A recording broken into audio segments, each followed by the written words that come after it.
Okay,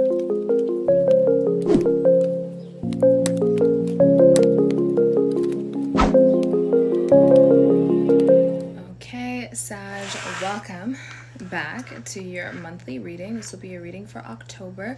So if you have Sagittarius in your sun, moon, rising, or Venus, this reading may apply to you. So check that out. I already shuffled. I shuffled on camera before, but then I got interrupted, so I had to restart. But I'm going to leave the cards the way they are because I think this is a great reading. Which means I could probably pull more cards for you in the YouTube version, not the extended, which is what I was getting to. If this reading applies to you or resonates and you want more of it, there will be an extended linked in the description box below on my Patreon. So check that out if you know you want a longer version of this. But either way, we're going to get right into it and see what is in store for you this October, this month, and see what you can focus on and all of that good stuff. Like, already I'm into this reading, so I'm excited to jump right into it. Okay, first card that flew out was the Seven of Pentacles, which, you know, it's about getting all your ducks in a row. It's about focus, but most importantly, it's about consistency, and it's also about you taking those first steps towards planting the seeds of the fruit that you plan to, you know, reap later on.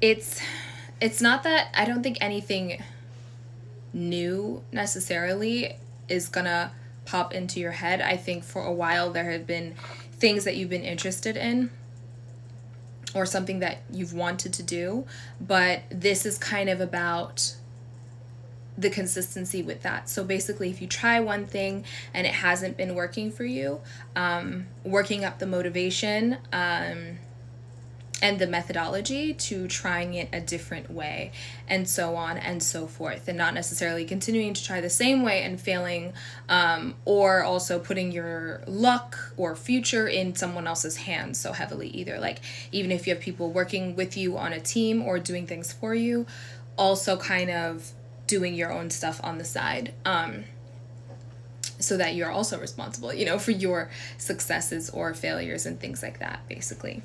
And I see it here, it's paired with the Eight of Wands, which is all about, once again, putting a fire under that butt and movement, a lot of movement. So if something is requiring you to travel this month, or if you have been contemplating moving out of some place or changing locations in order to do something, it seems like that would be a really, really good idea, because we have Death up right here, which is super exciting. It's literally such a cool card in the tarot. It's kind of talking about that moment that you decide you're ready for transformation. Like, of course, it represents transformations, but we know this is all about helping us kind of navigate our emotions and our mind. It's one thing to want transformation and change for yourself, but it's another thing entirely to embody it. It's another thing entirely to radiate that energy that says, I am ready for whatever the universe is trying to get rid of in my life and whatever the universe is trying to bring me in my life. I am ready to make the necessary sacrifices. I am ready to hang up whatever act I've been doing, or just kind of hang up this old way of being and living and understanding and thinking, so that I can move in to my more empowered state, or just a newer state, so that I can welcome, you know, this growth, this evolution. Like, I am ready to shed those skins. So it seems like whatever movement or shift or change, whatever it is that you've been thinking about doing, especially in regards to your work or school, it looks like it will be a really good job for you. And I also think, you know, as a Sagittarius, we all know that you love your freedom. You thrive off of freedom, feeling free, and things that make you feel caged or stagnant for too long or still are just simply not going to do. You know, it literally drives you nuts. So all in all, this month, if it doesn't happen this month is when you will start kind of grounding yourself again in the present and realizing, yo, this is not working for me. This is not who I am. This has been really lackluster and boring. I need a change of pace, or a change of scene, or a change of just ideology in order for this to work, or in order for me to kind of get that fire under my butt, pretty much is what I'm saying. Bottom of the deck is Justice in reverse. So once again, this is kind of showing that you may be feeling like you are up against something that is bigger than you, or like circumstances have not been in your favor or unfair to you, point blank and simple. Like things have been setting you back, and like a lot of things were almost bigger than you or out of your control, out of your power, and that may have caused you to kind of roll over and take it and feel like, okay, well, I guess I'm stuck here because I'm trying to move forward, but everything keeps blocking me. It's not to say that that is not true. Obviously, we know, in the world that we live in, there are certain power dynamics and oppressive situations and groups that can kind of put us down on a daily basis and make us feel like we are 20 steps behind, where other people may just be 5 steps behind or 10 steps ahead. This being at the bottom of the deck is just kind of saying, even though that may be true and it's hard to not think of those things, do your best to not focus on all the ways that you are either missing out or someone else is getting what you feel you deserve, because this chapter right now is about how you can self-actualize and how you can get what you deserve regardless of the cards that you've been dealt in this life, essentially, which is obviously easier said than done because a lot of emotional turmoil comes with realizing, that life sets certain people that may look like you, or sound like you, right? That puts you behind. But just that fight, I feel, will really benefit you, finding ways to fight, because it won't necessarily stop here. So learning how to not even just fight fire with fire, but learning how to walk through those flames and almost make them bow down to you is going to be key this month as well. Okay, let me see what else.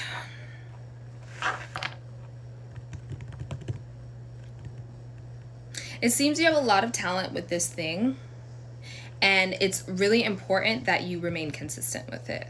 Because like I said, you'll have a good idea, you'll have your heart or whatever or in the right place, and then something happens that either distracts you or discourages you, and then you lose that momentum.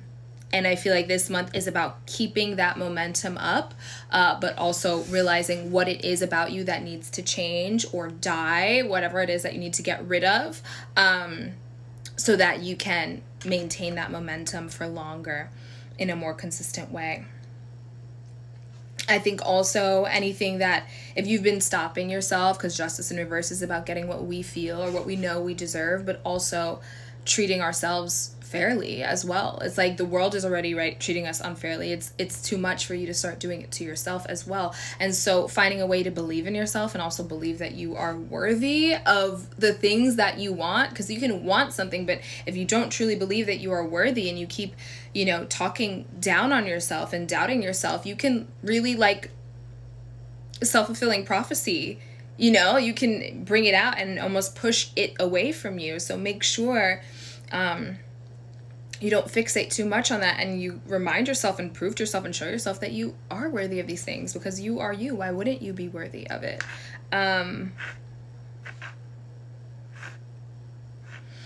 So you already know consistency and working hard as well, and doing it on your own. There will be a challenge of it'll be a challenge or a test of your independence this month. Like proving to yourself that you are mature, that you are an adult now. And I think also no more second guessing. I think at times, we can feel very anxious or apprehensive and talk ourselves out of things, like I was saying before. No more of that. That's not going to benefit you. This month, I feel it'll really benefit you from taking chances on yourself and just kind of believing in yourself, that blind optimism, but it's not really blind at all. It might just feel that way. But yeah, I think with the Death card, there will be something that shifts for you this month and just will have you looking at yourself and just the world around you quite differently, and it'll be for the better. Okay, so I'm gonna get further into what all of this is referring to and what's it about and how you can best navigate this energy, if you are interested, if this resonated for you, the link to my Patreon will be in the description below. Thank you so much for being here, Sag. I hope you have a great rest of your week and month. Bye.